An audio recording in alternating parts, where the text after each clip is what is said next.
সকালে ঘুম থেকে লক্ষ্য করলাম অদিতি আমাকে আষ্টেপৃষ্ঠে জড়িয়ে ধরে রেখেছে। তা দেখে রীতিমতো অবাক হয়ে গেলাম। যে কিনা আমার ছায়া পর্যন্ত সহ্য করতে পারে না, আর সে আমাকে জড়িয়ে ধরে কি পরম ঘুমের আচ্ছন্ন হয়ে আছে। রাতে যাকে স্বপ্ন বলে ঘুমিয়ে পড়েছিলাম সে সত্যিই এসেছে। হয়তো নীলা ভাবি আমার এমন করুণ অবস্থা দেখে অদিতিকে সবকিছু প্রকাশ করেছে, এবং অদিতি ও তার ভুল বুঝতে পেরে আমার কাছে ছুটে এসেছে। তাছাড়া আমার কাছে এসেই বা কি হবে? আমার জীবন তো এখন নরকে পরিণত হয়েছেই। আমার জীবনে আমি একাই বিন্দাস আছি, এখানে দ্বিতীয় কাউকে লাগবে না। এমনি অদিতি কেউ নই, সে আমাকে অনেক অবহেলা অপমান অপদস্থ করেছে। বাসর রাতে অদিতি আমাকে জড়িয়ে ধরে বলেছিল, যত যাই কিছু হক না কেন আমরা দুইজন কখনো কাউকে ছেড়ে দূরে থাকব না।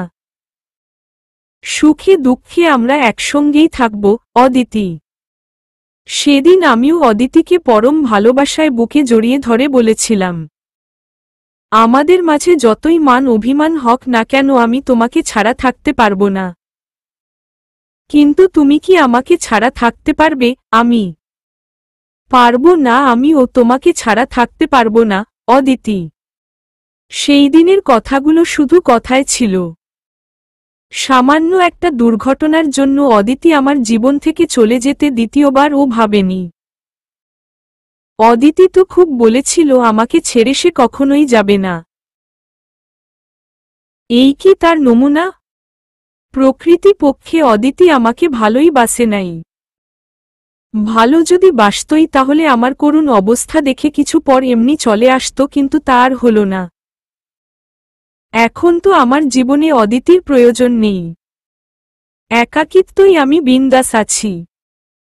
এসবের ভাবনা বিচ্ছেদ ঘটিয়ে অদিতিকে আমার কাছ থেকে সরিয়ে বললাম, এই যে হেলো, কিছুটা চিৎকার মেরে। তোমার ঘুম তাহলে ভেঙেছে? স্বাভাবিকভাবেই বলল অদিতি। আপনি তো চরিত্রহীনদের সহ্য করতে পারেন না। তাহলে আজ কেন আমাকে জড়িয়ে ধরে ঘুমিয়েছেন রেগে? আমার স্বামী কোনো চরিত্রহীন না, সে সত্যটা আমি জেনে গেছি। এর জন্য তোমার জীবনে আবার ফিরে আসলাম অদিতি। চলেই যখন গিয়েছ তো ফিরে আসার কোনো প্রশ্নই আসে না। কি দরকার ছিল আমার এই নরকময় জীবনে আবার আসার? আমি নিশ্চুপ অদিতি। কথায় আছে না ভাঙ্গা হাড়ি কখনো জোড়া লাগে না। এখন তুমি আমাকে যেইভাবেই অনুরোধ হক কিংবা তোমার এই দুষ্টু মিষ্টি কথাতে আমাকে যতই বলো কেন কাজ হবে না। ভাঙ্গা সংসার ভাঙ্গাই থাকবে, সেটা আর জোড়া লাগবে না। এখন তুমি যে রনিকে দেখছ সে আর আগের রনি নেই, এলাকা জুড়ে সবাই জানে মদখোর রনি। আমি অদিতি কথাটা শুনেই কাপা গলায় বলল, তুমি তো একজন শিক্ষক ছিলে, ছাত্রছাত্রীদের সবসময় ভালো উপদেশ দিতে, আজ তুমি এসব করে নিজেকে শেষ করে দিচ্ছ। অদিতি আদো কান্না করে। হ্যাঁ আমি শিক্ষক ছিলাম, কিন্তু এখন আর নেই। এলাকায় সবাই জানে আমি একটা চরিত্রহীন। আমার চরিত্রের কোনো ঠিক নেই। যেখানেই যায় তারা আমাকে নিয়ে সমালোচনার দোকান খুলে বসে। ছাত্রছাত্রীদের অভিভাবকরাও আমার দিকে আঙ্গুল তুলে কথা বলতে শুরু করেছিল, এর জন্য নিজ ইচ্ছায় চাকরিটা ছেড়ে দিয়েছি আমি। কেন এভাবে নিজেকে নরকের দিকে এগিয়ে দিচ্ছ? তোমার যদি কিছু একটা হয়ে যায় তো আমার কি হবে? অদিতি কান্না করে। আমার যা খুশি তাই হক, এতে তোমার কি? তাছাড়া আমার জানা মতে তোমার সঙ্গে আমার কোনো সম্পর্ক নেই। এখন যা আছে সেটা হয়তো কাগজে কলমে। আত্মার সঙ্গে যে সম্পর্কটা জড়িয়েছিল সেটা তো সেই দিনই শেষ যেদিন তুমি আমাকে অপমান অপদস্থ করে বাসা থেকে চলে যেতে বলেছ। আমি নিশ্চুপ হয়ে কান্না করে যাচ্ছে অদিতি। পরিশেষে একটাই কথা, আমার জীবনে তোমার কোনো স্থান নেই। তুমি আবার তোমাদের বাসায় চলে যাও, আমি একাই বিন্দাস আছি, সবকিছুতেই এখন নিজেকে মানিয়েছি। আমি। অদিতি কথাগুলো নীরবে শুনছে আর শব্দহীনভাবে কান্না করে যাচ্ছে। তোমাকে ছাড়া কদিন কষ্টই ছিলাম। রান্না করে দেওয়ার মতো কেউ ছিল না। কেউ বলতো ও না খেয়েছি কি না। তোমাকেই বাকি বলবো, আমার আপন বাবা মা, ওনারাই তো কখনো আমার খোঁজ খবর নেয়নি। যদিও তাদের সামনে চলাফেরা করতাম। আর ভাইয়ার সঙ্গে ছোট থেকেই আমার মিলত না। তার কথাই বা কি বলবো। সব মিলিয়ে খুব কষ্টের মধ্যে আমাকে থাকতে হয়েছে। এখন অবশ্য বাবা মা, ভাইয়া, নীলা, ভাবি, তারা সবাই আমার সঙ্গে কথা বলতে চাই, কিন্তু তাদের গুরুত্ব এখন আমার কাছে নেই। এর মধ্যে আবার তুমিও আমার লাইফে ফিরে এসো। জি, আজীব একটা বিষয়, কিছুটা পাগলের মতো হেসে। আমি মানছি তোমার সঙ্গে যা কিছু হয়েছে তা সত্যিই অনেক অন্যায় হয়েছে, ইভেন আমিও তোমার সঙ্গে অনেক মিসবিহেভ করে ফেলছি। অতীতে যা কিছুই হয়েছে তার জন্য সত্যিই আমি অনুতপ্ত। প্লিজ চলল না আমরা আবার আগের মতো সংসার গড়ি? অদিতি এক বুক আশা নিয়ে বলল। কিছুক্ষণ আগে বললাম না, ভাঙ্গা হাড়ি কখনো জোড়া লাগে না। সেটা যতই চেষ্টা করা হোক না কেন। আমি। কে বলছে জোড়া লাগে না? আমি জোড়া লাগিয়ে দিব, তুমি শুধু নিজেকে নেশার পথ থেকে ফিরিয়ে নিয়ে এসো প্লিজ অদিতি। আমি এখন এর মাঝে পুরোপুরিভাবে প্রবেশ করে ফেলছি। এখন চাইলেও তা আর সম্ভব না। আমি। এই নেশা যে তোমাকে মৃত্যুর দিকে এগিয়ে দিচ্ছে সেটা কি বুঝতে পারছো না? অদিতি কান্না করে। বুঝলেও কিছুই করার নেই। তাছাড়া তুমি কেন আমাকে এসব বলছো? কোনো অধিকারে বলছো? তোমার তো কোনো অধিকার নেই। কিছুটা রেগে। আমি তোমার স্ত্রী। আর সেই অধিকার থেকেই বলছি। কেন নিজেকে তিলে তিলে শেষ করে ফেলছো অদিতি? সুসময়ে ভালোবাসাগুলো কখনো প্রকৃত ভালোবাসা হয়ে ওঠে না। দুঃসময়ে যে ভালোবাসাটি টিকে থাকে সেই ভালোবাসাটাই প্রকৃত। আর তুমি আমাকে সুসময়ে শুধু ভালোবেসেছ, দুঃসময়ে নই।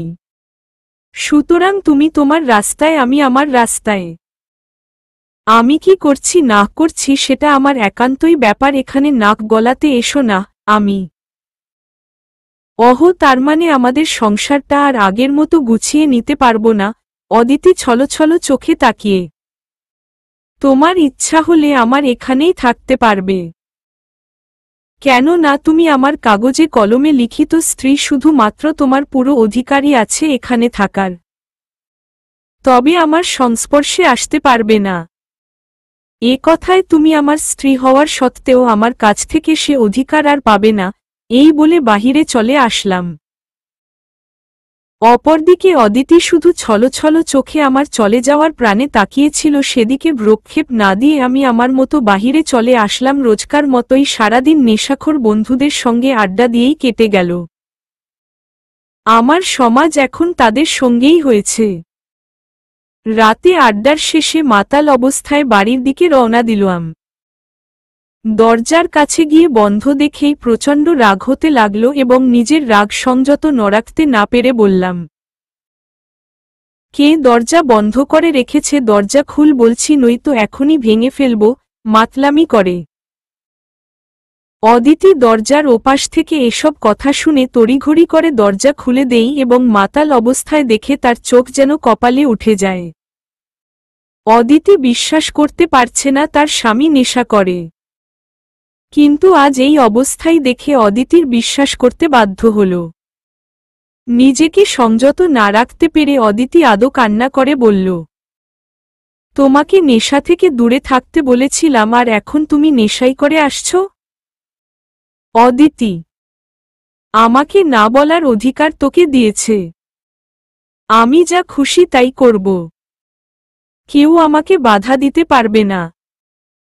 আমি আমার মতোই থাকব। সর সামনে থেকে, এ বলে রুমে প্রবেশ করতেই নিজের কন্ট্রোল হারিয়ে ফ্লোরে ঠাস করে পড়ে গেলাম। অদিতি এই অবস্থা দেখে দূরত্ব হাত বাড়িয়ে সামলে নিতে যাবে এর মধ্যে বললাম, খবরদার আমাকে ভুলেও স্পর্শ করবি না।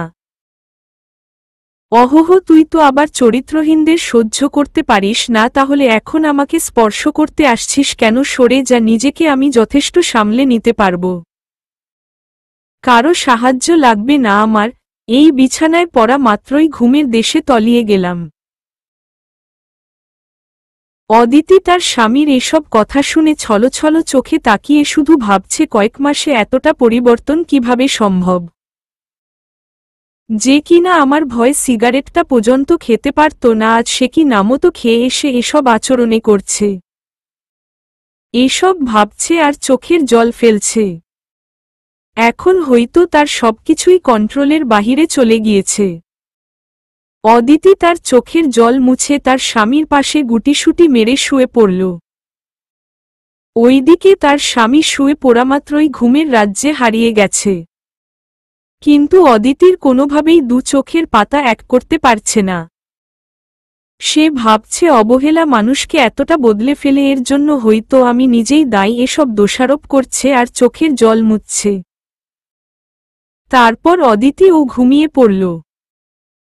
মাঝে রাতে কোনো একটা শব্দ শুনে অদিতির আচমকাই ঘুম ভেঙে গেল এবং লক্ষ্য করল বেকনিতে দাঁড়িয়ে রনি কিছু একটা খাচ্ছে, তার শব্দ স্পষ্ট শোনা যাচ্ছে। অদিতি অধিক আগ্রহ নিয়ে বেকনিতে গিয়ে মদের বোতলটা দেখা মাত্রই যেন বাকরুদ্ধ হয়ে ছলছল দৃষ্টিতে তাকিয়ে বলল, শেষমেশ মধ্যে রাতেও খেতে শুরু করেছ অদিতি? এটা আমার একান্নই ব্যক্তিগত ব্যাপার, এখানে আমার যা খুশি তাই করব। তাছাড়া এটা আমার রোজকার অভ্যাস, একদিন বা 2 দিনের নই। এই বলে ড্রিঙ্ক করতে লাগল। এটা তোমার একান্তই ব্যাপার হতে পারে না। তোমার জীবনের সঙ্গে আমার জীবনও যে জড়িয়ে আছে, সুতরাং আমি তোমাকে এসব ছাইপাশ খেতে দিব না। অদিতি এই বলে বোতলটা ফেলে দিতে যাবে, ব্যাস নিজের রাগ সংযত রাখতে না পেরে অদিতি গালে ঠাসস থাপ্পড় মেরে বললাম, নিষেধ করেছিলাম তোকে, তারপর ও কেন আমার ব্যাপারে নাক গলাচ্ছিস? এই বলে মদের বোতলটা হাতে নিয়ে রুম ত্যাগ করলাম। কিছুক্ষণ পর রুমে এসে লক্ষ্য করলাম অদিতি হাঁটু মোড়ে কান্না করছে। থাপ্পড়ের 5 আঙুলের দাগ স্পষ্ট তার গালে ফুটে উঠেছে। বিষয়টা কেন জানি খারাপই লাগতে শুরু করল। যাই হোক, অদিতিকেও বুঝতে হবে আপনজনের অবহেলাগুলো কত কষ্টকর। এখন হয়তো আমার করুণ অবস্থা দেখে অদিতি নিজেই নিজেকে দোষারোপ করছে। তাছাড়া আমি কেন এসব ভাবছি? ও যা খুশি তাই ভাবুক, তাতে আমার কি? আমার জগৎ জুড়ে শুধু নেশার প্রয়োজন। এসব আনমনে ভেবে কম্বল আর বালিশ হাতে নিব। আচমকাই অদিতি আমার হাত ধরে বলল, এখন কি আমাকে ফেলে অন্য রুমে থাকতে যাচ্ছ? ছলছল চোখে অদিতির কথা শুনে অবাক চোখে তাকিয়ে বুঝতে চেষ্টা করলাম, কিছুক্ষণ আগে যাকে থাপ্পড় মারলাম সে আমার প্রতি রাগ না করে উল্টো আমাকে আটকাতে চেষ্টা করছে। হ্যাঁ, তাই যাচ্ছি। অন্যদিকে মুখ ফিরিয়ে না গেলে হই না। অদিতি কান্না করে, আগের কথা তুমি ভুলতে পারো, আমি ভুলিনি। চরিত্রহীন নরপশু শরীর খেকো, নিজের ভাবির শরীরের দিকে লোভ করি। এসব বলেই তো সেদিন আমার রুম থেকে অন্য রুমে থাকতে গিয়েছিলে, মনে আছে? রেগে জিজ্ঞাসা দৃষ্টিতে অদিতির দিকে তাকিয়ে। প্লিজ চুপ করো। অতীতের জন্য আমি সত্যিই ক্ষমাপ্রার্থী। অদিতি কান্না করে, এখন এসব শুনতে খুব খারাপ লাগছে তাই না? যখন তুমি আমাকে বলছো তখন আমার কাছে কেমন লেগেছে একবারও কি আমার অনুভূতিটা বুঝতে চেষ্টা করেছ? তা তো করেনি। করেছ শুধু অবহেলা এবং আঘাতযুক্ত কথা, যা শুনলে মনে হতো নিজেকে শেষ করে ফেলি। কিন্তু একটা কথা ভেবেই সুইসাইড করেনি, সেটা হলো আমি কোনো অন্যায় করেনি। তাহলে কেন নিজেকে শেষ করে ফেলব? সত্যটা একদিন জানাজানি হয়েই যাবে। ভাগ্যের কি পরিহাস দেখো। সত্যটা তুমি জানতে পেরেছ ঠিকই, কিন্তু সেটা অনেক দেরিতে। এই বলে কম্বল আর বালিশ অন্য রুমে যাব, ব্যাস একইভাবে আবার ও অদিতি আমার পথ আটকিয়ে বলল, আমার ভুল আমি বুঝতে পারছি, তোমার যা ইচ্ছা আমাকে শাস্তি দাও, তা আমি মাথা পেতে নিব, তবু আমাকে রেখে অন্য রুমে থেকো না প্লিজ, অদিতি। তুমি যতই বলো না কেন তোমার সংস্পর্শে আমি থাকবই না। এই বলে অদিতির হাত ঝটকানা মেরে ছাড়িয়ে নিয়ে পাশের রুমে চলে গেলাম। এইভাবেই অদিতির কাছ থেকে নিজেকে দূরে সরিয়ে নিয়ে অদিতি বারবার ক্ষমা চেয়ে আমার সংস্পর্শে আসতে চাইলে ও সে সুযোগ তাকে দেয়নি এবং তার হাতের বানানোর খাবারগুলো ও পর্যন্ত কখনো ছুঁয়ে দেখিনি। বাহিরে থেকেই সবসময় খেয়ে আসতাম। বিকালে বন্ধুদের সঙ্গে আড্ডা দিতেই মাথার কারণে বাড়িতে চলে আসলাম। বাড়িতে পা রাখতেই আত্মীয় স্বজনের আনাগোনা দেখতে পেলাম। ভাইয়াও মিষ্টি নিয়ে সবাইকে খাওয়াচ্ছে। সেদিকে ভ্রুক্ষেপ না দিয়ে আমি আমার রুমে দরজা ঠেলে প্রবেশ করতে লক্ষ্য করলাম অদিতি বিছানায় শুয়ে বালিশের মাঝে চোখের জল ফেলছে। কেন ফেলছে সেটা আমার ভালো করেই জানা, তো ওয়াশরুমে গিয়ে ফ্রেশ হয়ে আসতেই অদিতি আমার সামনে দাঁড়িয়ে কান্না মিশ্রিত কণ্ঠে বলল, তুমি কি চাও না আমাদের মাঝে ছোট অতিথি আসুক? অদিতি, আমার নরক জীবনে নতুন অতিথি এনে তার জীবন আমি নষ্ট করতে পারবো না। সুতরাং তোমার মাথা থেকে এসব চিন্তা ভাবনা ঝেড়ে ফেলে দাও। আমি প্লিজ একটু বোঝার চেষ্টা করো। অদিতি কান্না করে। অদিতির কথার ভ্রুক্ষেপ না দিয়ে রুম থেকে বের হতে যাব, এমন সময় মা আমার রুমে মিষ্টি নিয়ে এসে প্রথমেই আমাকে উদ্দেশ্য করে বলল, বাবা মিষ্টি মুখ কর নে, আমি তোকে খাইয়ে দিচ্ছি। মা, থামো থামো, কিসের জন্য আমাকে মিষ্টি খাওয়াচ্ছ? আমি তুই কাকাই হতে যাচ্ছিস, এর জন্যই এই মিষ্টি নে বাবা, হা কর, আমি তোকে খাইয়ে দিচ্ছি। মা অনেকটাই আনন্দিত হয়ে, রাখো এসব মিষ্টি টিষ্টি। মিষ্টিটা দূরে সরিয়ে দিয়ে বলতেই মা মন খারাপ করে বলল, বাবা তুই খুশি হসনি? মা মন খারাপ করে, খুশি হব না কেন? আমি কাকাই হচ্ছি, এর চেয়ে খুশির খবর কি বা থাকতে পারে? আমি তাহলে মিষ্টিটা মুখে না দিয়ে সরিয়ে ফেললি কেন? মা, আমি এমনিতেই খুশি হয়েছি, মিষ্টি খেয়ে খুশি উদযাপন করা কোনো দরকারই নেই। এই বলে বাহিরে চলে আসলাম। উপর দিকে, বৌমা, আমার ছেলেটাকে হয়তো হারিয়ে ফেললাম। এতদিন হয়ে গেল অথচ তার ইগো নিয়ে পড়েই আছে। মা ভীষণ মন খারাপ করে। মা ওই আমার সঙ্গে ও কথা বলে না, আমার ছায়া পর্যন্ত সে দেখতে পারছে না, সব সময় এড়িয়ে চলে। অদিতি, অতীতে যা কিছুই হয়েছে না কেন সেটা অ্যাক্সিডেন্টস, তাছাড়া নীলা ও অনেক অনুতপ্ত, ক্ষমাও চেয়েছে অনেকবার। একটা মানুষ যদি বারবার ক্ষমা চাইতো তাকে কেমনে ফিরিয়ে দিতাম তুমিই বলো? মা, নীলা ভাবি তো এখন ভালোই আছে, মাঝখান থেকে শুধু আমাদের স্বামী স্ত্রীর সম্পর্কটা ভেঙে গেল। অদিতি কান্না করে, কে বলছে সম্পর্ক ভেঙে গেছে? আমার ছেলে তো তোমাকে ডিভোর্সই দেয়নি, তাহলে সম্পর্ক ভাঙল কই? মা জিজ্ঞাসা দৃষ্টিতে তাকিয়ে, এখন শুধু কাগজে কলমের সম্পর্কই টিকে আছে, মনের সম্পর্ক তো অনেক আগেই শেষ হয়েছে। অদিতি চোখের পানি মুছে নিশ্চুপ হয়ে মারুম ত্যাগ করল, তার ও কিছু বলার নেই। এখন তার ছেলে কন্ট্রোলের বাহিরে চলে আসছে, সে জগৎ থেকে সহজে কেউ তাকে বের করতে পারবে না। এভাবেই রনি তার পরিবারকে প্রত্যাখ্যান করতে লাগল। এইদিকে নীলা তার অনাগত সন্তান নিয়ে ভালোই খুশিতে মেতে আছে। উপর দিকে অদিতি তার স্বামীর অবনতি দেখে কান্নাকাটি করে, তার স্বামীকে বুঝায় নেশার জগৎ থেকে ফিরে আসতে। কিন্তু অদিতির কথার রনির কাছে গুরুত্ব নেই বলে চলে। এভাবেই কেটে গেল একটা বছর। নীলার সংসারে যে অনাগত সন্তান নিয়ে হাসি খুশিতে সবাই মেতে উঠেছিল, সে সন্তান জন্ম পর্বেই মৃত্যু হই। এতে নীলা মানসিক রোগী প্রায় হয়ে যায়, সবসময়ই তার সন্তান নিয়ে কান্নাকাটি করেই দিন পার করছে নীলা। এইদিকে রনির নেশার পরিমাণটাও তীব্র হওয়ায় দিন দিন নেশা তাকে অবনতির দিকে নিয়ে যাচ্ছে। রনির অবহেলাতে অদিতিও এক পর্যায়ে অতিষ্ঠ হয়ে গেল এবং রেগে গিয়ে একদিন তার স্বামীকে খুব শক্ত করে জড়িয়ে ধরে বলল, আর কতদিন আমাকে অনুতপ্তের আগুনে পুড়তে চাও? আমি তো তোমার অবহেলায় শেষ হয়ে গেলাম। প্লিজ এবার অন্তত আমাকে কাছে টেনে নাও। পারছি না আর তোমাকে ছেড়ে দূরে থাকতে কষ্ট হচ্ছে খুব, আমাকে মুক্ত করো এই যন্ত্রণা থেকে প্লিজ। অদিতি তার স্বামীকে খুব শক্ত করে জড়িয়ে ধরে বলল। এইদিকে আমিও বুঝতে পারছি অদিতির কষ্টটা কি, কিন্তু আমার যে মরণব্যাধি রোগ শরীরে সঞ্চারিত হয়েছে সেটা তো কাউকে বলতেও পারছি না,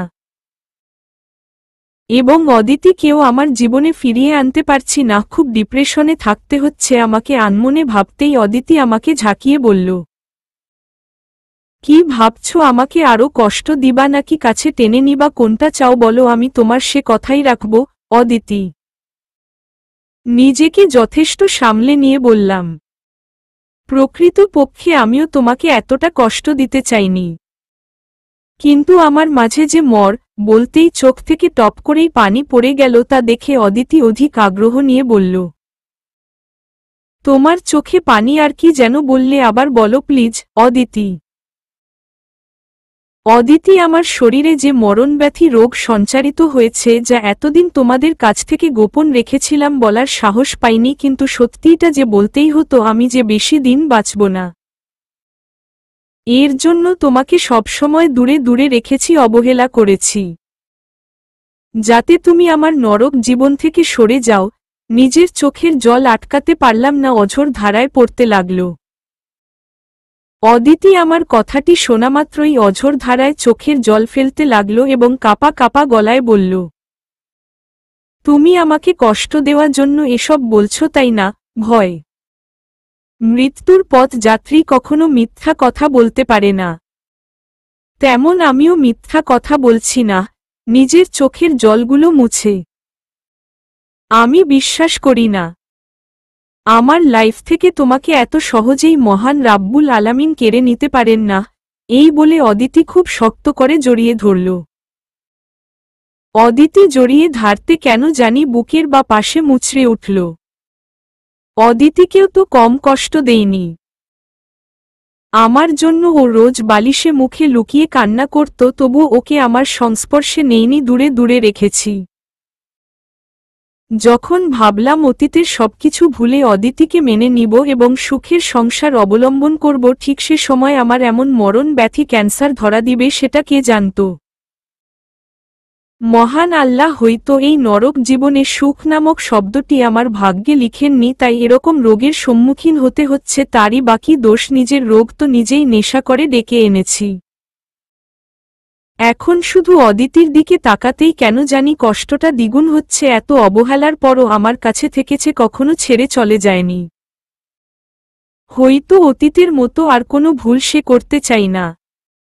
আনমনে এসব ভেবে যাচ্ছি আর শব্দহীনভাবে চোখের জল ফেলছি। অদিতি আমার চোখের জল মুছে বলল, তুমি কান্না করলে যে হৃদয় রক্তক্ষরণ হই, তা কি বুঝো না? অদিতি ও কান্না করে। নিশ্চুপ হয়ে চোখে জল ঝাড়তেই আছে, কেন জানি আটকাতে পারছি না। প্লিজ এবার কান্নাটা বন্ধ করো।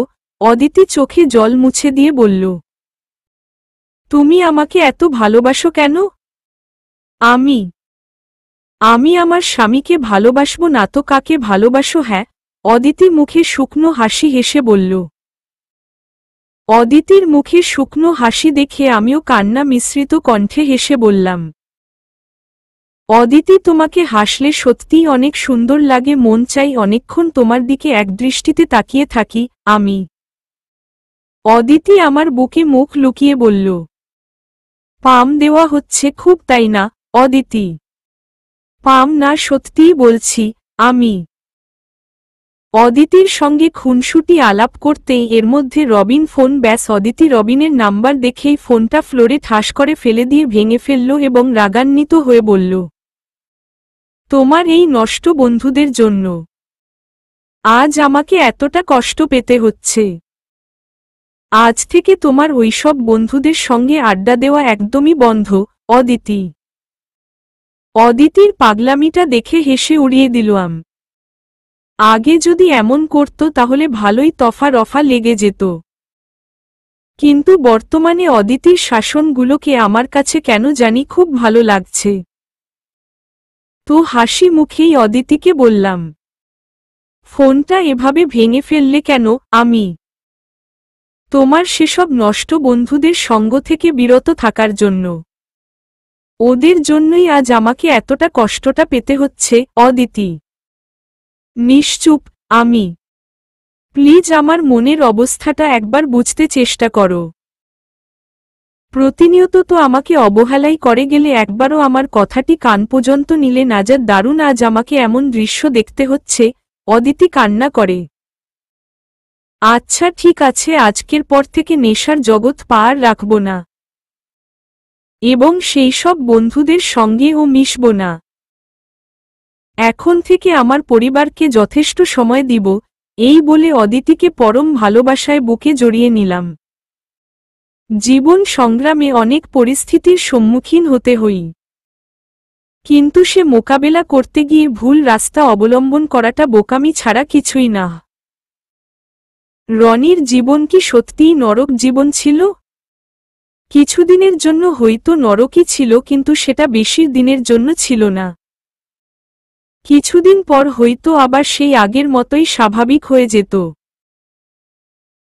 কিন্তু নেশার জগৎ গিয়ে তার জীবনকে সে পুরোপুরি নরক বানিয়ে ফেলছে। এখন হয়তো নেশার জগৎ থেকে সে ফিরে এসেছে ঠিকই, কিন্তু তার মাঝে যে মরণব্যাধি রোগ ক্যান্সার সঞ্চারিত হয়েছে তা কি নিরাময় করা সম্ভব? সম্ভব না। হয়তো মেডিসিন কিংবা ভাগ্যের উপর নির্ভর করে কিছুদিন টিকতে পারবে, তারপর তো তাকে দুনিয়ায় মায়ার বাঁধন ছেড়ে চলে যেতেই হবে। মৃত্যু স্বাদ সবাইকেই গ্রহণ করতে হবে ঠিকই, তারপরও অনেকেই আছে নিজের কষ্টগুলোকে কমাতে নেশার জগৎ বেছে নেই, যা সম্পূর্ণ একটা ভুল পন্থা। নেশা কখনো কারো কষ্ট কমাতে পারে না, উল্টো একটা পরিবারকে কষ্টের মাঝে ফেলে দেই। রনিও একই অবস্থা। প্রথমে নেশার জগতে নিজের কষ্টগুলোকে দমন করতে গিয়ে সে পুরোপুরিভাবে আসক্ত হয়ে পড়ে এবং দিনে দিনে তার নিজের ধ্বংস নিজেই বেয়ে আনে। এই তো সেই দিনের ঘটনা।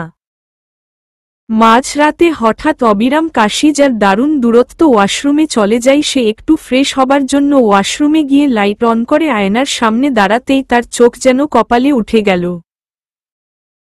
একই দেখছে, আজ নাকমুখে রক্ত লেগে আছে। এই দৃশ্য দেখে সে নিজেই অনেক ভয় পেয়ে যায়। তারপর অবিরাম পানির ছিটা তার মুখে দিতে লাগল। অপরদিকে অদিতি মাঝরাতে ওয়াশরুমে পানি পড়ার ঝনঝন শব্দে তার ঘুমে ভেঙে যায় এবং অধিক আগ্রহ নিয়ে ওয়াশরুমের দিকে এগিয়ে লক্ষ্য করল তার স্বামী পাগলের মতো পানি মুখে ছিটাচ্ছে। এ দৃশ্য দেখে অদিতি বলল, কি ব্যাপার, মাঝরাতে ওয়াশরুমে এসে এমন পাগলদের মতো নাকে মুখে পানি ছিটাচ্ছ কেন? অদিতি, আমি মনে হই সত্যিই মরে যাব। এই বলে তার স্বামী কান্নায় ভেঙে পড়ল। নিজের মৃত্যুর বিষয়টা উপলব্ধি করতে পেরে সে নিজেই অবিরাম কান্না করছে। নিজের জীবনের মায়া কি কেউ এত সহজে ছাড়তে পারে? পারে না। সেদিকে থেকে রনিও ব্যতিক্রম নই। অদিতি মাঝরাতে এরকম পরিস্থিতি সম্মুখীন হতে হবে সে কল্পনাই করেনি।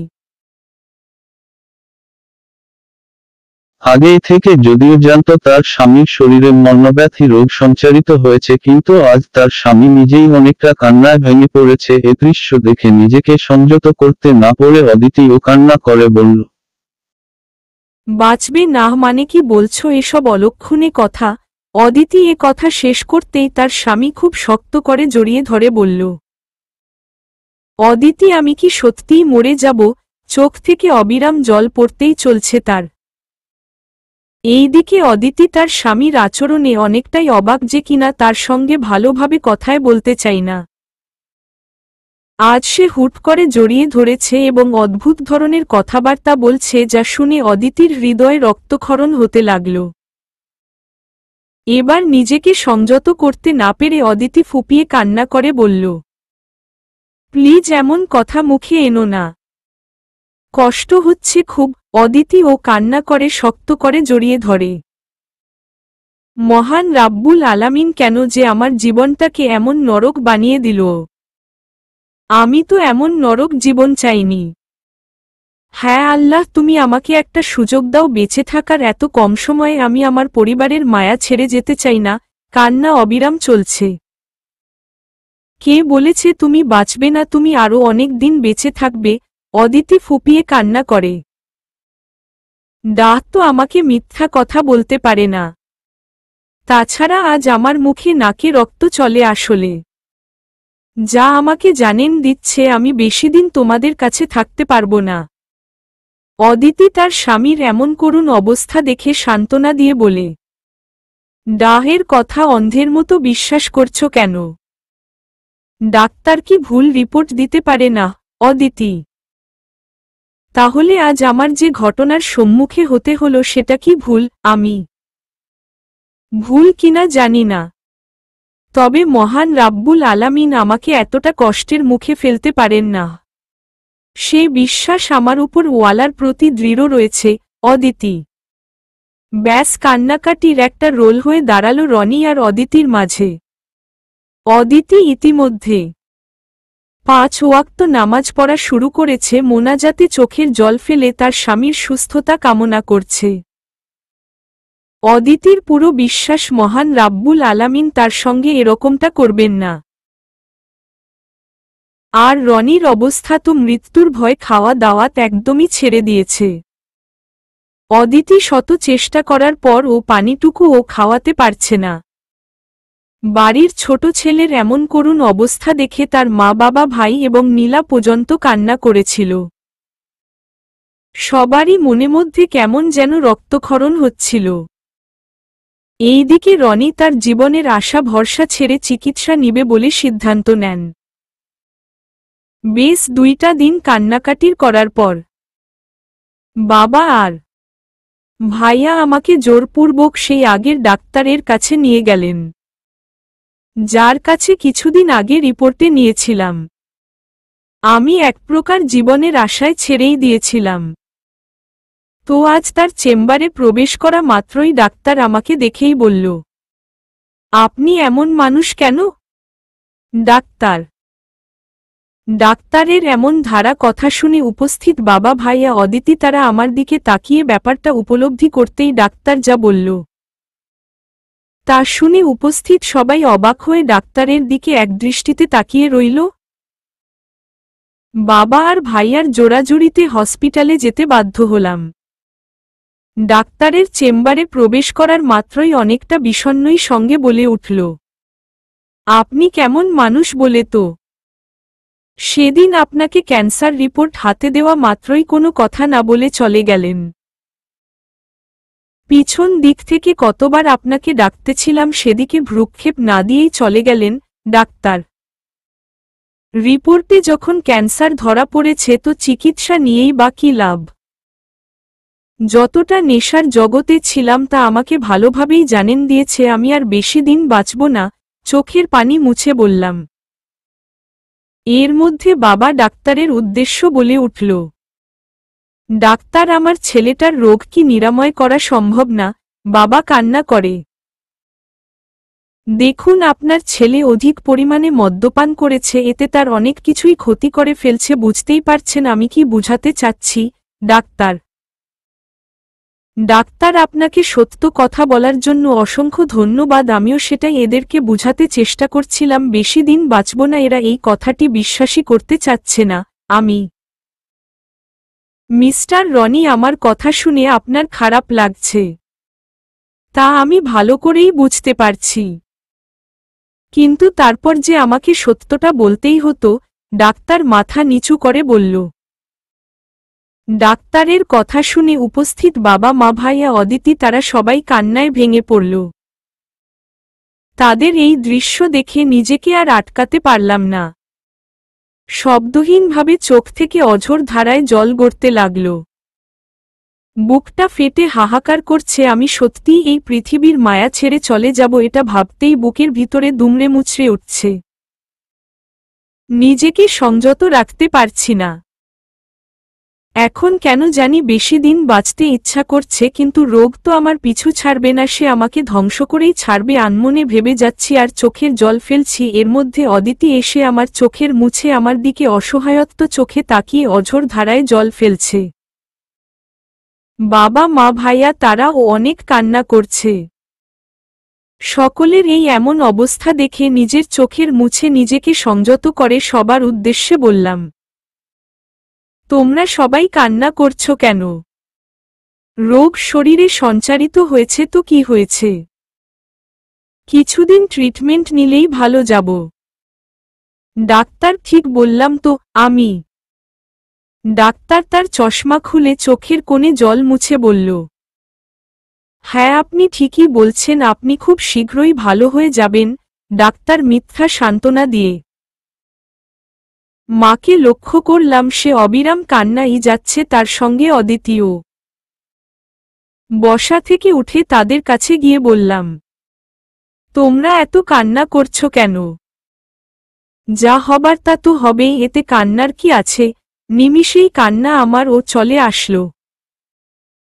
বাবা, কেন তুই আমাদের উপর রাগ করে এসব ছাইপাশ খেতে গেলি?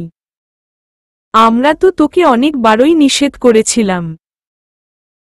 এবং কি বৌমা, ও তো রোজ কান্নাকাটি করে, তোকে নিষেধ করত, তার কথা ভেবে অন্তত নেশা করাটা ছেড়ে দিল, আজ এই দিনটার মুখোমুখি হতে হতো না। মা এই বলে কান্না করতে করতে ডাক্তারের কক্ষ ত্যাগ করল। অদিতিও মুখ ফিরিয়ে ফুপিয়ে কান্না করছে, হয়তো আমাকে হারানোর ভয়। অদিতির কান্না থামানোর জন্য বললাম, অদিতি প্লিজ তুমি অন্তত কান্না করো না। মাকে গিয়ে একটু বুঝাও আমি বেশ ভালো আছি আর ডাক্তারের ট্রিটমেন্টে পেলেই খুব শীঘ্রই ভালো হয়ে যাব। এ কথা বলতেই অদিতি আমার দিকে তাকিয়ে ফুপিয়ে বলতে লাগল, আমার সঙ্গে কেন এমন হলো বলতে পারো? এখন কেন জানি মনে হচ্ছে হৃদয়ে কেউ ধারালো ছুরি দিয়ে অসংখ্যবার আঘাত করছে। অদিতি অবিরাম কান্না করে। অদিতির এরকম ধারা কথা শুনে হৃদয় আমার ও রক্তক্ষরণ হতে লাগল। সে তো আমাকে অনেকবারই নেশার জগৎ থেকে ফিরিয়ে আসতে বলেছিল, আমি তার কথার কর্ণপাত করেনি।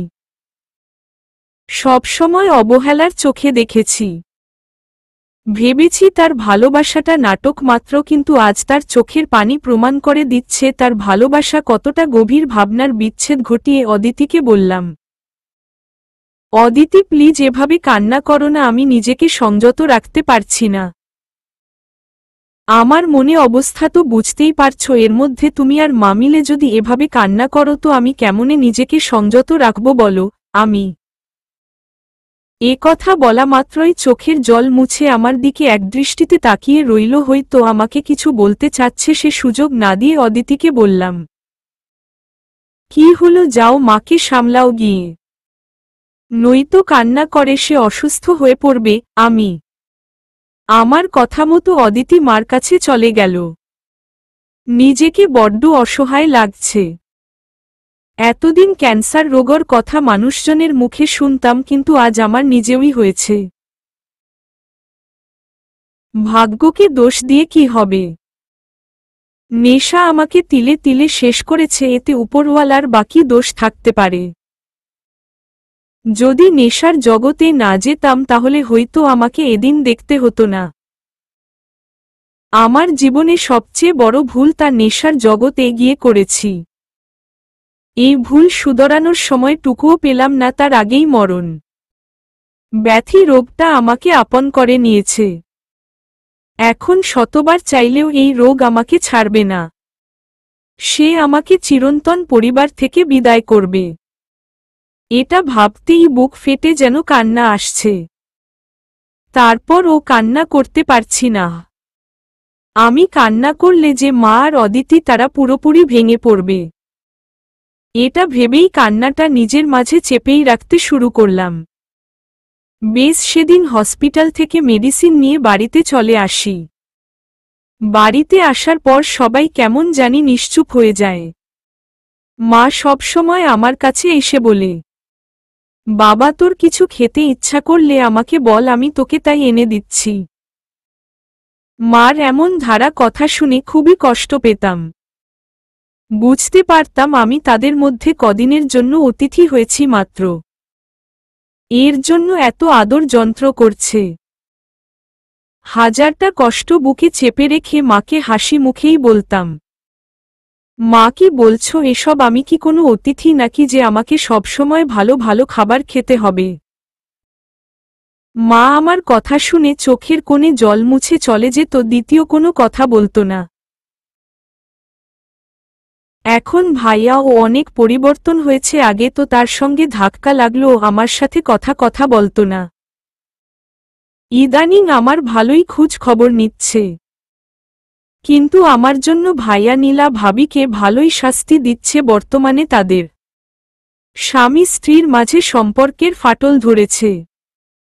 ভাইয়া আমার বিষয়টা জেনেছে সেটা অনেক দিন পর। যখন আমার এমন অবস্থা লক্ষ্য করল বেশ, তখন থেকেই নীলার সামান্যটুকু ভুল দেখলেই সে টপিক নিয়ে ভাইয়া নীলা ভাবিকে মারধর করত। নীলাও ভাবি ও বুঝতে পারত তাকে কেন সামান্য ভুলের জন্য মারা হচ্ছে। সেও নীরব হয়ে আঘাতগুলো সহ্য করে যেত। এভাবেই কিছুদিন কেটে গেল। তখনই আল্লাহর রহমতে সুস্থ সবল ছিলাম। নিয়মিত মেডিসিন প্রয়োগ করার কারণে একসময় ভুলেই গেলাম আমার শরীরে ক্যান্সার রোগ সঞ্চারিত হয়েছে। অপরদিকে ভাইয়া ভাবিদের রোজ ঝগড়া লাগত। এক পর্যায়ে ভাইয়াই একদিন আমাদের সকলকে ডেকে বলল, আজ তোমরা যাই বলো না কেন, নীলাকে আমি এই বাড়ির বউ হিসাবে আর রাখছি না। ডিভোর্স দিতে চাই। রাকিব ভাইয়া। ভাইয়ার মুখে ডিভোর্সের কথা শুনে চমকে উঠলাম। বুঝতে পারছিলাম না কেন ভাবিকে ডিভোর্স দিতে চাচ্ছে। উপস্থিত বাবা মা অদিতি তারা নিশ্চুপ হয়ে দাঁড়িয়ে আছে, কোনো কিছু বলছে না। আর ওইদিকে নীলা ভাবি ভাইয়ার পা জড়িয়ে কান্নাকাটি করে ডিভোর্স দিতে মানা করছে। এই দৃশ্য দেখে বড্ড খারাপই লাগালো। নিজেকে সংযত রাখতে না পেরে ভাইয়ার উদ্দেশ্য বললাম, ভাইয়া আজ কেন ভাবিকে ডিভোর্স দিতে চাচ্ছ? আমি নীলার জন্য শুধুমাত্র আমাদেরকে এমন দিন দেখতে হচ্ছে। আর তোর এই অবস্থার জন্য নীলাই দায়ী। তাই আমি সিদ্ধান্ত নিয়েছি এমন কাল নাগিনীকে আমার লাইফ রাখব না। ডিভোর্স দিয়ে দিব তাকে। রাকিব রাগান্বিত হয়ে ভাইয়ার কথা শুনে কিছুটা হেসে বললাম, নীলাকে একা দোষ দিচ্ছ কেন? তোমরা সবাই আমার সঙ্গে একই রকম আচরণ করেছ। বাবা মা এমনকি আমার সহধর্মিণী অদিতি ও আমাকে ছেড়ে চলে গিয়েছিল। 3টা মাস এই বাড়িতেই ছিলাম, তোমরা তো আমার ভুলেও খোঁজ খবর নাওনি। আমি খেলাম নাকি না খাইয়ে রইলাম তোমরা সেটা বিন্দুমাত্র জানার আগ্রহ নিয়ে আমাকে জিজ্ঞেস করেনি। অদিতি ও কোনোদিন ফোন করে জানতে চাইনি, উল্টো সিমটাই বন্ধ করে ফেলছিল। তাহলে এখন নীলার একার বিচার করছো কেন? তার সঙ্গে বাবা মা অদিতি এবং তুমি বড় ভাই হয়ে আমার মাথা আঘাত করে রক্ত ঝারিয়েছিলে। আজ তোমার নিজের বিচারটাও করো দেখি। আমি নিশ্চুপ। রাকিব ভাইয়া। কষ্ট শুধু নীলা ভাবি আমাকে দেয়নি, তার সঙ্গে তোমরা সবাই আমাকে একই রকম কষ্ট দিয়েছ। সুতরাং এখানে নীলাকে একা শাস্তি দিয়ে কোনো লাভ নেই। যা হবার তো সেটা হয়েছেই। এখন নীলাকে ডিভোর্স দিলেই কি সবকিছুর সমাধান হবে? হবে না। তার থেকে নীলা ভাবিকে নিয়ে ভালোভাবে সংসার শুরু করো। আমার এসব কথা শুনে প্রথমই অদিতি কান্না করতে করতে রুমে চলে গেল। বাবা মা ও মাথা নিচু করে চলে গেল। রাকিব ভাইয়া হুট করেই আমার হাত জড়িয়ে বলল, ভাই আমাকে ক্ষমা করে দে, আমি নীলার মিথ্যা কান্না দেখে সেদিন নিজেকে সংযত রাখতে পারিনি। রাগের ঘোরে তোর মাথায় আঘাত করে ফেলছি। রাকিব ভাইয়া কান্না করে। আমার কারো ও প্রতি কোনো রাগ অভিমান অভিযোগ নেই। অতীতের সব কিছুই ভুলে গিয়েছি। আমাকে নিয়ে শুধু শুধু অশান্তি সৃষ্টি করো না। তোমরা ভালো থেকো এই প্রত্যাশা আমিই করি। এই বলে নিজের রুমে এসে লক্ষ্য করলাম অদিতি বালিশের মাঝে মুখ লুকিয়ে কান্না করছে। হয়তো তখন আমার বলা কথা শুনে অদিতি কষ্ট পেয়েছে, এর জন্য কান্না করছে। তারপর অদিতির সামনে গিয়ে বললাম, সরি অদিতি, তোমাকে কষ্ট দিয়ে কথার বলার কোনো ইচ্ছায় আমার ছিল না। ভাইয়াকে বুঝাতে তোমার কথাটাও আমাকে বলতে হলো। আমি অদিতি চোখের জল মুছে বলল। অদিতি চোখের জল মুছে বলল, না ঠিকই বলেছ, আমি তো তোমার সঙ্গে অনেক অন্যায় করেছি, যা স্ত্রী হিসেবে আমার মোটেও ঠিক হয়নি। অদিতি, তোমার সঙ্গে কখনোই কথা বলতাম না, কিন্তু আমার যে শেষ সময়ে, এ সময়ে নাকি সবার কাছে ক্ষমা চাইতে হই। আজ তোমাকেও বলছি, যদি আমার আচরণে খারাপ লেগে থাকে তো মাপ করে দিও। আর হ্যাঁ, ডিভোর্স পেপার সবকিছুই রেডি আছে, তুমি চাইলে দ্রুততর ডিভোর্স দিয়ে দিব। আমার মৃত্যুর পর ভালো একটা ছেলে দেখে বিয়ে করে নিও। অদিতিকে এ কথা বলামাত্রই ঝাপটে জড়িয়ে ধরে বলল, আমাকে গলা টিপে মেরে ফেলো, তারপর ও এমন অলক্ষণে কথা বলো না প্লিজ, সহ্য করতে পারি না। অদিতি কান্না করে। আমার স্বপ্নগুলো সব অধায়ী রয়ে গেল, অপূর্ণতা পেল না। কথাটি বলা মাত্রই টপ করে গাল বেয়ে জল গড়তে লাগল। আমি তোমার স্বপ্নটাকে পূর্ণতা দিতে চেয়েছিলাম, কিন্তু তুমিই তো আমাকে দূরে সরিয়ে দিচ্ছ। অদিতি, তোমাকে নিয়েই আমার অধা স্বপ্নগুলো সাজাতে চেয়েছিলাম, কিন্তু মাঝখান থেকে তুমিই আমাকে ছেড়ে চলে গেল। আমি আবার তো ফিরেও এসেছি, তাহলে এখন কেন আমাকে নিয়ে তোমার স্বপ্নগুলো সাজাতে পারছ না? অদিতি, সে স্বপ্নই যে তুমি ভেঙে ফেলছ। আমি আবার নতুন করে স্বপ্ন সাজাও, এবার যাই যত কিছুই বলুক না কেন, তোমাকে ছেড়ে আর যাব না। অদিতি, সম্ভব না। আমি কেন সম্ভব না? তুমি চাইলে আবার নতুন করে শুরু করতে পারো। আমি কথা দিচ্ছি, এবার মহাপ্রলয় হলেও তোমাকে ছেড়ে চলে যাব না। অদিতি এ বলে আরো শক্ত করে জড়িয়ে ধরে। তুমি অনেক মিথ্যাবাদী ও হয়েছ বটে।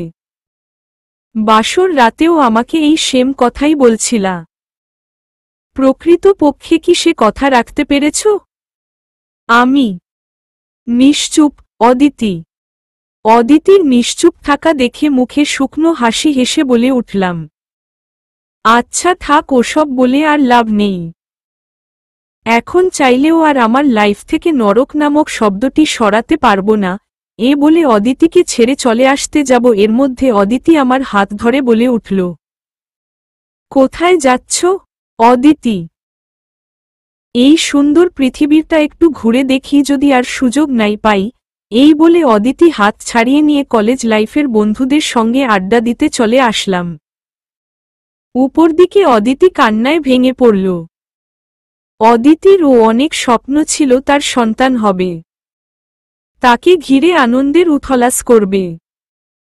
কিন্তু মাঝখান থেকে কালো ঝড়ে সবকিছুই কেমন জানি এলোমেলো করে দিল, এবং কি তাদের স্বামী স্ত্রীর মধুর সম্পর্কও বিষে রূপান্তরিত হয়ে গেল। এভাবেই কয়েক মাস কেটে গেল। এখন রনির শারীরিক অবস্থা একটুও ভালো নেই। যখন তখন কাশির মাঝে রক্ত বের হই, তা দেখে বাড়ির সবাই ভালো করেই বুঝতে পারত সে আর বাঁচবে না। সবচেয়ে অদিতি বেশি কষ্ট পেত, তার ও যে স্বপ্ন ভেঙে চুরমার হয়েছে। একটা নারী স্বামীর চোখে যখন অবহেলিত হয়ে যায়, তখন পৃথিবীর সমস্ত সুখের জোয়ার ভোটা এনে দেওয়া হক কেন? তাতে তার বিন্দুমাত্র আনন্দিত সে অনুভব করবে না। সেদিকে থেকে অদিতিও ভালো নেই। প্রত্যেক প্রহরী তার ভয় থাকতে হই, কখন যে তাকে দুর্ঘটনার সম্মুখীন হতে হই এ ভেবে। রনির বাবা মা ভাইয়া তারাও অনেক ভয় আছে, কখন যে কি হয়ে যায়। এই নিয়ে তারা অনেক ভালো মানে চিকিৎসার ব্যবস্থাপনা পরিকল্পনা করে এবং রনিকে বলে, বাবা আমরা তোকে সিঙ্গাপুরে নিয়ে যেতে চাচ্ছি। সেখানে ক্যান্সারের ভালো মানে চিকিৎসা করা হই, আমার বিশ্বাস সেখানে গেলে তুই ভালো হয়ে যাবি। বাবা মিছে সান্ত্বনা নিয়ে আর বাঁচতে চাই না। ক্যান্সার রোগে মানুষ বাঁচে না, সেটা আমি ভালো করেই জানি, সুতরাং যতদিন বেঁচে আছি এমনি থাকবো, চিকিৎসার কোনো দরকার নেই। এই বলে নিজের রুমে চলে আসলাম।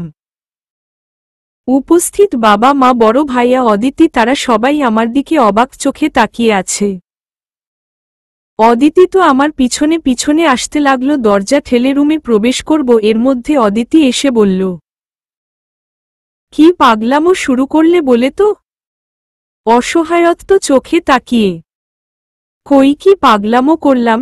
খেয়ালিভাবে তোমাকে সিঙ্গাপুর নিয়ে যেতে চাচ্ছে আর তুমি যেতে চাচ্ছ না, এটা কি ধরনের পাগলামো করছো বলো তো? অদিতি, তোমরা আমার পিছনে এভাবে লেগেছ কেন?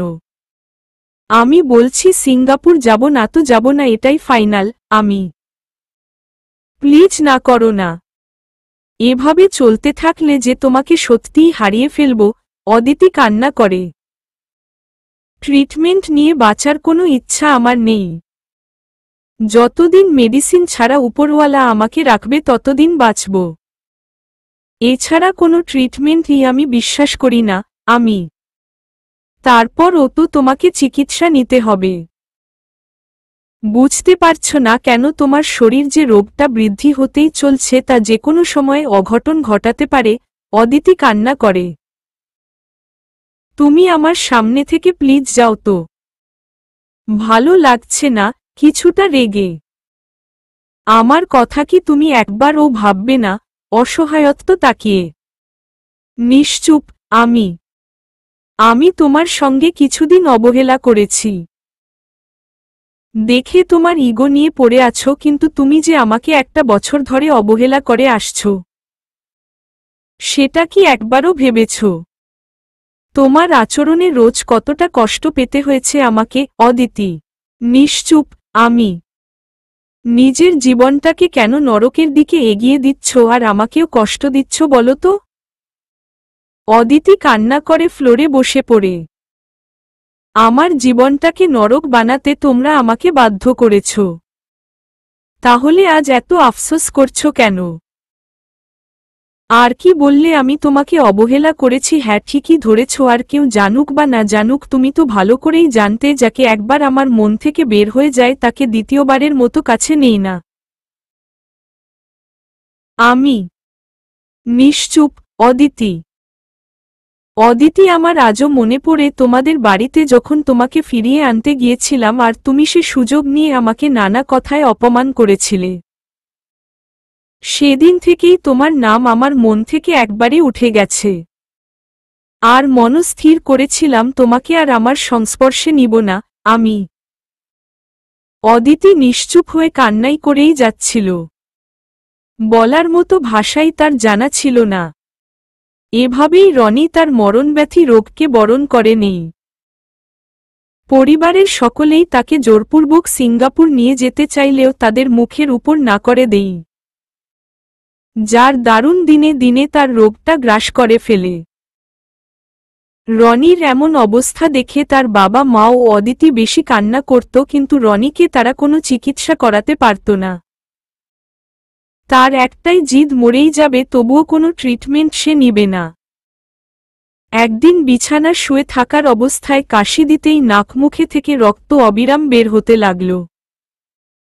অদিতি এ দৃশ্য দেখে দূরত্ব তাকে সাহায্য করতে কাছে আসতেই রনি আক্ষেপ নিয়েই বলে উঠল, আমার কাছে এসো না, আমি ঠিক আছি। নিজের হাত দিয়ে রক্তগুলো মুছে, তোমার নাকে মুখে রক্ত বের হচ্ছে, এবার তো হসপিটালে নিয়ে যেতে নিষেধ করো না প্লিজ। অদিতি কান্না করে, হসপিটালে নিয়ে যাবার সময় শেষ অদিতি। আর হয়তো কদিন, কয়েক মিনিট তোমাদের সঙ্গে কথা বলতে পারবো। শ্বাস নিতেই কেন জানি কষ্ট হচ্ছে। না, তোমার কিছুই হতে দিব না। আমি এখনই বাবা মাকে ডাকছি। এই বলে অদিতি মা বলে চিৎকার দিতেই বাড়ির সকলেই রুমে এসে ভিড় জমো করল। রনি প্রথমে তার বাবা মাকে ইশারা করে কাছে যেতে বলল, তার বাবা মাও দূরত্ব কাছে গিয়ে বলল, বাবা তোর কিছুই হতে দিব না। এখনই তোকে হসপিটালে নিয়ে যাব, বাবা মা একসঙ্গে বলে উঠল। মা বাবা তোমরা একটু শান্ত হও। এখন হসপিটালে আমাকে নিয়ে গেলেও তারা আমাকে বাঁচাতে পারবে না, কথাও মুখে স্পষ্ট বের হচ্ছে না তার। বাবা এমন অলক্ষণে কথা মুখে বলিস না। তোর কিছু হলে আমরা কেমনে বাঁচব, মা কান্না করে। আমি না থাকলে কি হবে, ভাইয়া তো আছেই। আচ্ছা মা, ভাইয়া কোথায়, তাকে যে দেখছি না। রনি। বেশ, এর মধ্যেই রাকিব এসে তার ভাইয়ের এমন অবস্থা দেখে পাগলামো সুরে বলে উঠল, তোমরা এখনো রনিকে হসপিটালে না নিয়ে এখানে বসে আছো কেন? রাকিব হতাশা হয়ে। ভাইয়া হসপিটালে যাওয়ার সময় যে আমার কাছে নেই। কিছু কথা বলার জন্যই তোমাকেই খুঁজছিলাম। রনি, ছোট জিদ করিস না, হসপিটালে চল বলছি। রাকিবও শেষে কান্না করেই বলল, ভাইয়া প্লিজ কথাগুলো শুনো, নয়তো আমার এই সুযোগটাও আর পাবো না। নিঃশ্বাস আটকে বল, শুনছি। রাকিব অঝোর ধারায় জল ফেলে। ভাইয়া আমি তো আর তোমাদের মাঝে থাকব না। সবাই বলে মৃত্যু সময়ে তার আপন জনদের কাছে নাকি ক্ষমা চাইতে হই। সেদিকে থেকে তোমরা তো আমার আপনজন, তোমাদের কাছে আমি ক্ষমা চাচ্ছি। যদি আমার আচরণে কষ্ট পেয়ে থাকো তো মাপ করে দিও। আর মা বাবা তোমরাও আমাকে মাপ করে দিয়ে, দম যেন নিতেই পারছি না। বাবা এসব বলে আমাদের কষ্টটা আর বাড়িয়ে দিস না। বাবা, ও কান্না করে বলল। বাবা অদিতিকে একটু দিকে আসতে বলো, তার সঙ্গে ও একটু কথা বলি। কথা বলা মাত্রই অদিতি বলল, আমি এখানেই আছি বলো। কান্না করে চোখগুলো নিমিষেই ফুলিয়ে ফেলছে অদিতি। অদিতি, তোমার সঙ্গে ও যে অনেক অন্যায় করে ফেলছি, পারলে মাপ করে দিও। রনি। অদিতি নিশ্চুপ হয়ে শুধু চোখের জল ফেলছে, মুখ দিয়ে কথাই বের হচ্ছে না। এর মধ্যে রাকিব সবাইকে সরিয়ে দিয়ে যখন তার ভাইকে কুলে করে হসপিটালে নিয়ে যেতে ধরবে, বেশ দরজা পার হবার পরই রনির হাত পা আচমকাই ছেড়ে দিল। নিমিষেই পুরো শরীর ঠান্ডা হয়ে গেল। রাকিব বিষয়টা আঁচ করতে পেরে তার ভাইকে সোফায় শুয়ে বারবার ডাকতে থাকে, কিন্তু তার পক্ষ থেকে কোনো রেসপন্সই পায়নি রাকিব। মনের মধ্যে আরও ভয় চেপে গেল। রাকিব তড়িঘড়ি করে হসপিটালে নিয়ে গেলে ডাক্তার ভাইয়ের হাতের নাড়ি পরীক্ষা করে মৃত ঘোষণা দেন। ব্যাস নিমিষেই রনির পরিবারে কান্নাকাটির একটা রোল লেগে গেল। অদিতি তার স্বামীর মৃত্যুর কথা শুনে অজ্ঞান হয়ে হাসপাতালের ফ্লোরে ঠাস করে পড়ে যায়। কেউ রনির মৃত্যুর বিষয়টা যেন বিশ্বাসই করতে পারছে না। তারপর অ্যাম্বুলেন্স মাধ্যমে রনির লাশ বাড়িতে নেওয়া হল। কিছুক্ষণের মধ্যেই দাফন কাফন হয়ে গেল। উপরদিকে তার বাবা মা, ভাইয়া ও তার সহধর্মিণী অদিতি, তারা যেন কান্নাকাটি করে পাগলের মতো আচরণ করতে শুরু করেছে। এলাকার মানুষজনেরা তাদেরকে সামলে নিয়ে দূরত্ব রনির কবর দিয়ে দেই। যে যার মতো সবাই চলে গেল। কিছুক্ষণ পর অদিতি তার স্বামীর কবরে পাশে দাঁড়িয়ে কান্নাকাটি করছে আর আর্তনাদ প্রকাশ করছে। 5 বছর পর অদিতি আজ ও তার স্বামী কথা মনে করে বাড়িতে কান্নাকাটি করছে। অদিতির মা সান্ত্বনা দিয়ে বলছে, মা অনেক দিন তো হয়ে গেল, এবার একটা বিয়ে করে সুখে শান্তিতে থাকার চেষ্টা কর। এভাবে কি বেঁচে থাকা যায় বল? অদিতির মা, আমার স্বামীর আসনে রনিই আজীবন থাকবে, অন্য কাউকে সে আসনে বসাতে পারবো না। অদিতি, কেন নিজের জীবনটাকে নরক বানিয়ে ফেলছিস মা, বলতো? অদিতির মা, এর কোনো উত্তরই যে আমার কাছে নেই মা। অদিতি, মেয়ের এমন ধারা কথা শুনে অদিতির মা কান্না করতে করতে রুম ত্যাগ করল। কিছুক্ষণ পর আরোহী এসে বলল, আপু ভাইয়ার কবর জিয়ারত করতে যেতেছিলে, আমি তো যেতে পারবো না, তানবীর সঙ্গে ইম্পর্ট্যান্ট বের হতে হচ্ছে। মন খারাপ করো না, মাকে গিয়ে যাও। আরোহী এই বলে তানবীর সঙ্গে ঘুরতে বের হয়ে গেল। উপর দিকে অদিতি চোখের পানি মুছে একাই তার স্বামীর করব জিয়ারত করতে বের হয়ে গেল। সেই চেনা জানা তার শ্বশুর বাড়িতে। অদিতি আজ ও স্বামীর কবরে দাঁড়িয়ে চোখের জল ফেলছে আর অসম্পূর্ণতা স্বপ্নের কথা বলছে। তারপর করব জিয়ারত শেষ করে চলে আসতে যাবে, পিছন দিক থেকে ছোট বাচ্চা বলে উঠল, আপনি কি আমার চাচ্চুর করবে দাঁড়িয়ে কি করছেন বাচ্চাটি? অদিতি ছোট বাচ্চা কথা শুনে রীতিমতো অবাক হয়ে বলল, বাবু তুমি কে? তোমাকে তো চিনলাম না। অদিতি, আমি রকি, এবার দ্বিতীয় শ্রেণীতে পড়ি। রকি, আর তোমার বাবা মার নাম? অদিতি, আপনাকে কেন বলবো, যতটুকু বলেছি এতেই অনেক। রকি। অদিতি ছোট ছেলের পাকনামি কথা শুনে মনের অজান্তেই হেসে ছোট রকির মাথায় হাত বুলিয়ে বলে, বাবু বড়দের সঙ্গে এভাবে কেউ কথা বলে? অদিতি। এর মধ্যে কেউ একজন পিছন দিক থেকে রকি রকি করে ডাকতে লাগলো। অদিতি পিছনে ফিরে তাকাতেই তার চোখ যেন কপালে উঠে গেল আর আনমনে রাকিব ভাইয়া বলে উঠল। ছোট রকি অদিতির হাত ঝাঁকিয়ে বলল, আন্টি আন্টি আপনি আমার আব্বুর কেমনে জানলেন? আমি তো আপনাকে আব্বুর নাম বলিনি। রকি।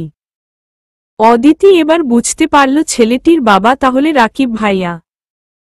এসব আনমনে ভাবতেই রাকিব অদিতিকে দেখে অবাক প্লাস আনন্দিত সুরে বলে উঠল, অদিতি কেমন আছো? অনেকদিন পর দেখলাম তোমাকে। রাকিব, ভালো। রকি কি আপনার ছেলে? অদিতি জিজ্ঞেস করে। হ্যাঁ রাকিব। আপনারা তাহলে ভালোই আছেন। নীলা ভাবি কই? তাকে যে দেখছি না। অদিতি একটু খুঁজা মেরে। সে আর নেই। রাকিব মন খারাপ করে। নেই মানে? অদিতি অবাক হয়ে। রকিকে বাঁচাতে গিয়ে নীলা তার জীবন ত্যাগ করেছে, রকির কিছু হতে দেয়নি। ও শেষ সময়ে এটাও বলছে যে তার পাপের জন্যই এমন আনন্দের সময় মরতে হচ্ছে। তারপর কি রকিকে নিয়ে আমি একাই লালন পালন করতে শুরু করি, যা একসময় খুব কঠিন হয়ে দাঁড়ায়। একদিকে অফিসে, আরেকদিকে রকি। দুশ্চিন্তায় পড়ে গিয়েছিলাম। সব দিক থেকে বিবেচনা করে রকির জন্যই আরেকটা বিয়ে করতে বাধ্য হই। ভেবেছিলাম আমার নতুন সহধর্মিণী রকিকে নিজের ছেলে হিসেবে মেনে নিবে। কিন্তু ভাগ্য খারাপ হলে যা হই আর কি, রকিকে সে দুচোখে সহ্য করতে পারে না। আমি যখন বাসায় থাকি তখনই রকির সঙ্গে ভালো ব্যবহার করে, আর যখন অফিসে চলে যায় ব্যাস আবার শুরু হয়ে যায়। রাতে অফিস থেকে এসে রকির রুমেই যায়। কখনো দেখতাম সে কান্না করতেছে, আবার কখনো নীলার ছবিটা বুকে জড়িয়ে কান্না করছে। এ দৃশ্য দেখে আমার হৃদয়ে রক্তক্ষরণ হতো। কাউকে কিছু বলতে পারতাম না। রাকিব একনাগারে বলছে আর চোখের জল মুছছে। 5 বছরে অনেক কিছুই হয়েছে, অথচ আমি এসব কিছুই জানি না। অদিতি অবাক হয়ে। ছোটর মৃত্যুর পর থেকেই বাবা মা তারাও অনেক মানসিকভাবে ভেঙে পড়েছে। উপরওয়ালা যে আমাদের জীবনগুলোকে এভাবে নরক বানিয়ে দিবে তা আমি দুঃস্বপ্ন ও কল্পনা করেনি। রাকিব। অদিতির চোখের কোণে জলগুলো বের হবার আগেই মুছে বলল, ভাইয়া এবার আমি আসি। অদিতি। অদিতি তোমার কাছে একটা অনুরোধ করব, রাখবে? রাকিব ছলছল চোখে তাকিয়ে। জি ভাইয়া, অবশ্যই রাখবো, আপনি বলেন। অদিতি, আমার রকিকে এই অবহেলা জায়গা থেকে নিয়ে তোমার কাছে রাখবে। রাকিব। অদিতি রাকিবের কথা শুনে অনেকটা অবাক হয়ে বলে উঠল, ভাইয়া আপনি রকিকে আমার কাছে রাখতে চাচ্ছেন? অদিতি, হ্যাঁ চাচ্ছি। আমি জানি রকি তোমার কাছে থাকলেই ভালো থাকবে। আমার সহধর্মিনী কাছে অবহেলার অনাদরে রাখার থেকে তুমিই আমার ছেলেটার দায়িত্ব নাও। রাকিব নিশ্চুপ। অদিতি, অদিতি প্লিজ আমার ছেলেটাকে এই অবহেলা জায়গায় থেকে নিয়ে যাও, নয়তো তাকে অবহেলায় বড় হতে হবে, যা আমি সহ্য করতে পারবো না। আমি কথা দিচ্ছি তুমি রকিকে নিয়ে গেলে কখনো আমার ছেলের দাবি নিয়ে তোমার সামনে দাঁড়াবো না।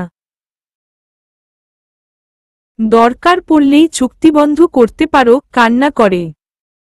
অদিতি রাকিবের কান্না দেখে বুঝতে পারল তার কষ্টটা কতটা গভীর। অদিতি কোনো কিছু না ভেবেই বলল, ভাইয়া আমি রকির দায়িত্ব নিতে পারবো, তবে আপনি আপনার ছেলের প্রতি দাবি রাখতে পারবেন না, সে কথা দিতে হবে। অদিতি, আচ্ছা ঠিক আছে তাই হবে। রাকিব, ব্যাস। অদিতির একাকিত্ব জীবনে রকির মতো কিউটি পায়ে পেয়ে অনেকটা খুশি। রকির দিকে তাকিয়ে এসে বাকিটা জীবন পার করে দিবে এ বলে মনস্থির করল অদিতি। অন্যদিকে রাকিব তার নতুন সহধর্মিণীর অবহেলা অনাদর কাছ থেকে নিজের ছেলেকে সরাতে পেরে অনেক খুশি। সমাপ্তি।